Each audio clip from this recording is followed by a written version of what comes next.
Hi, ladies and gentlemen. How many times would you say that you think about why you are here on this earth?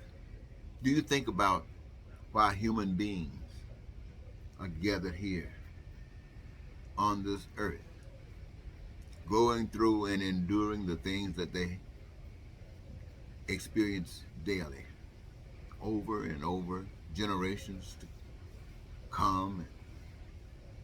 Does it ever cross your mind? Well, many of us, we've thought about it. We've delved into it. We've looked into it. We've looked for answers. We've done what is required: research, prayed, lived, and we've concluded, at least to the degree that we in our experience have brought us. And that is, we human beings here on this earth are unique in that we have certain essentials that are necessary for survival, and they are the same ones that any living creature requires.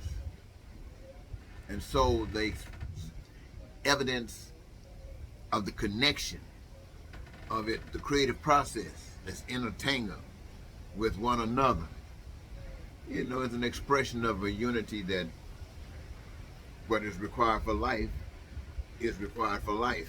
Wherever life is, it exhibits these gifts. Now, when we think about that, ladies and gentlemen, why are we here? You consider the fact that you are here by another power. You know that. Yes, there are those who believe in the Bang. There are those who believe in the evolution, according to Darwin. And there are those who have heard and believe in creation. But why are you here? Well, being here, everybody having these basic requirements for, and there are certain things that will bring them about, and there are given to each individual choice. Choice has to do with power. When you say you got a choice, that basically means you got something that's a given, and you can go along with it, or you cannot, and that not is your choice. Now, supposedly, the given is the righteous way. It's the plan. It's the creator leading the pack. That's the given. But, being human beings and having the capacity to dream and aspire and creativity, there are no limits there. This is a challenge. This is something that caused people to bite the apple in the garden, to eat a foreign fruit, believing, my friends, that they can just do better. That's what that basically means. Yes. So what happens? You make that choice, and in making that choice, it is an indication of a seed that is planted, and somewhere down the line, the fruit is going to come back. That is the evidence that teaches people, individuals, teaches humans about their actions, their sowing, and how they feel about their reaping. And so all of this is geared, connected to the choice that people have. Now, being righteous is the way of the maker. And when we recognize about choice and the exercise of choice, we know what it has done from the beginning till right today. We know exactly what choice has done.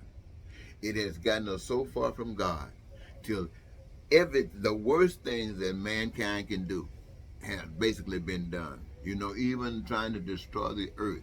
Uh, Up until this date, since the last bombs have been really exploded, the ones that's very dangerous, they've convinced themselves that if you drop a bomb that's that dangerous to us, we're going to drop a bomb that's that dangerous to you. And whether we might laugh at who pushed the first button, but in a few seconds, it won't nobody be laughing.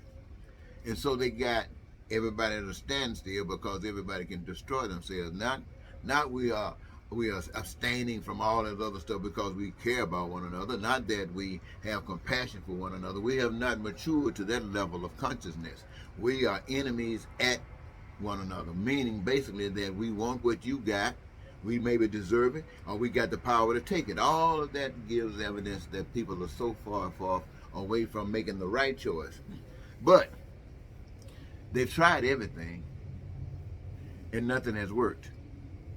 And my message to anybody that's listening to me today, as an individual, as a group of people, as a nation, there's only one thing that can defeat what is going on in the world today, and that is righteousness. You see, what is really happening, ladies and gentlemen, is the context of our humanity, our human society, our structure. What is happening is God is looking to develop righteousness. God is looking to develop those who represent righteousness. Righteousness, my friend, I'm not talking about a Christian. I'm not talking about a Hindu. I'm not talking about a Muslim and all these other this and that. These, my friend, are the results of the institutions of man. All of these faiths, all of these religions, wherever they come from, they develop. I'm not even saying they're not legitimate from their beginning, but I'm saying their existence today is an expression of their acceptance to the norm. And they got a role that's being played and compensated for. And it allows everything that's existing today, whether it's good or bad, that exists, to continue to exist. But a righteous person can't accept that. A righteous person sees ugliness, sees ugly, knows where it comes from, sees pain and suffering, knows where it comes from. Seeing people who want to go to college and can't go for this reason or that reason, and knows why. Sees people who need health care, need whatever, just to hear, eat, to see, to eat, everything. See it. And they know why it exists. Righteous people know that. And righteous people tell you, those who are causing it, you are causing this. You don't know you're causing it because you are continuing a system that perpetuates it. Now, just like in America, slavery exists. The slave masters and their descendants, they try to act like they can't even connect to what their ancestors did. It's so beneath them. In every day of their lives, every institution that exists, every system that exists represents them as having the power, and everybody's subjugated to it. But they don't see that because it's normal, it's institutionalized. And everybody plays their role that has been given. It's the same role that allows the church and religion to do what they do as often as they do it. And it doesn't affect anything. But you got the people believing something else. A righteous person exposes that and tell those that's trying to believe that the stuff that they've heard is legitimate,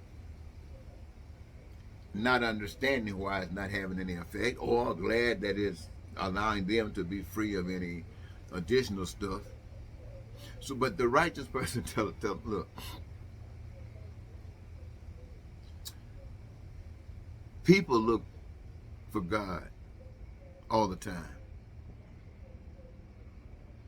They pray to God. They ask God for this and that because they need one and desire this and that, and there's an obstacle. And so they get down and they've done everything they possibly could, and they still fall short. And they get on their knees and they ask God. Now, God usually is in the business of answering prayers. But God requires, in this process of determining righteous people, that there are certain things that righteous people must do, that people must do, in order to receive the benefits thereof. In other words, God has designed it in such a way that everything is available to you at this moment, always. Yes, there are obstacles there preventing, perhaps, you from attaining them or acquiring them or mastering them. These obstacles are there for a purpose, to give you the opportunity to overcome what that obstacle is. It might mean, since you believe in money, raising more money. But if you're trying to go for righteousness, let me give you a little bit of idea about this righteousness stuff that we're talking about. When I speak about righteousness, I'm talking about with an understanding that all human beings are children of the Most High God. Every last one of us. Whether we are whatever tags we have, righteousness recognizes that all human beings are precious children of God. And that we are all basically one in the sight of God. And as we want to be treated, requires that we treat others that same way. That's just a natural flow of things. It requires that. Righteousness, my friends, is an understanding that wherever people are in need, that means that there's a problem.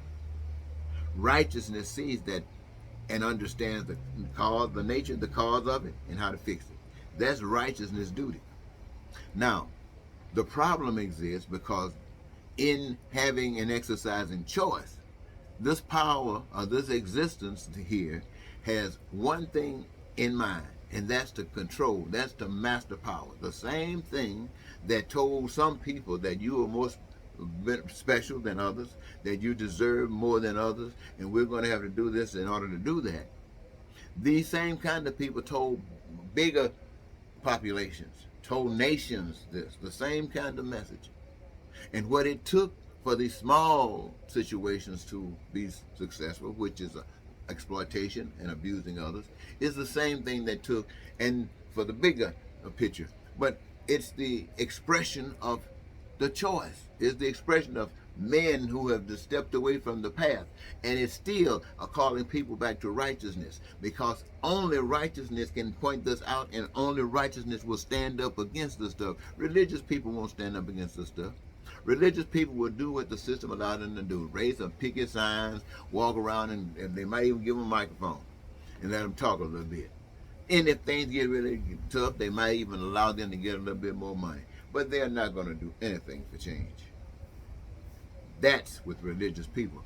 But the people are still praying. Now, righteous people are God in a body.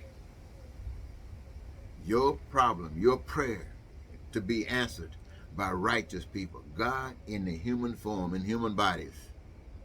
God right there. Now, this is no miracle. This is no vain. This is no you wanted a job and you couldn't get one, but you got one today. No, this is standing up, speaking truth to power. What is it doing?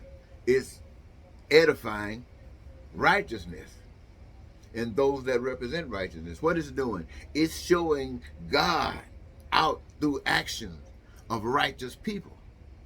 And so what the point was from the beginning is to create, develop righteous people. This is just an expression of the process. So I guess I wanted to say to you that being a Christian, or being a believer in Christianity, a believer in the Bible and all that kind of stuff, it's okay if that's what you like, but you're missing the mark. You are part of that big, wide, and Broadway. That's what that is. You have to be, if you want to be righteous, you're going to have to be on the straight and narrow. See, being righteous means that God is using you to do a work that you are doing. Now, there are a lot of other righteous people. God is doing something else. Something else. The one thing of it is that what God is doing through this one and what God is doing through that one, they are not at odds with one another.